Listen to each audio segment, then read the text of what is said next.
여러분은 교제 폭력하면 가장 먼저 무엇을 떠올리시나요? 신체적인 폭력을 떠올리시지 않았나요? 하지만 신체적 폭력을 넘어 말과 행동으로 상대의 마음과 정신을 망가뜨리는 것 또한 폭력이 될 수 있다는 사실. 오늘은 교제 폭력, 그중에서도 정서적 폭력에 대한 이야기를 해보려 합니다.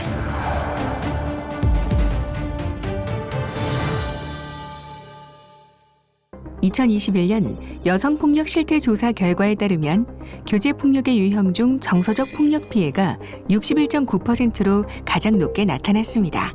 이는 신체적 폭력보다 더 높은 수치죠. 최근 정서적 폭력, 그중에서도 가스라이팅이 강력범죄로 이어지는 사건이 발생하기도 했습니다. 그렇다면 가스라이팅이 정확히 무엇일까요? 가스라이팅이란 1938년 영국의 연극 가스라이트에서 유래한 단어로 가해자가 타인의 심리와 상황을 조작해 자신을 스스로 의심하게 만들어 무력화시킨 후 피해자에게 지배력을 행사하고 파멸에 이르게 만드는 병리적 심리 현상을 말합니다.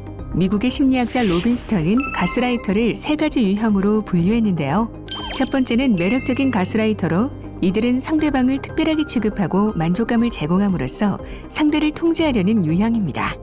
다음은 선량한 가스라이터로 자신의 긍정적인 이미지를 형성하기 위해 상대를 위하는 척하며 상대를 통제하려 하는 유형이죠.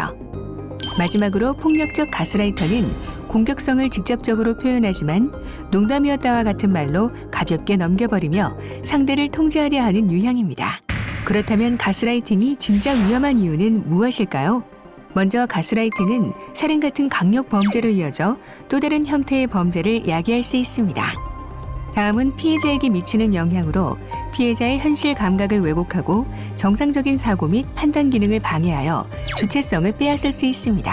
또한 가스라이팅은 눈에 보이는 물리적, 신체적 폭력이 아니기 때문에 제3자가 판단하기 어려울 뿐더러 친밀한 관계에서 발생한다는 점에서 본인 또한 객관적으로 판단하기 힘듭니다.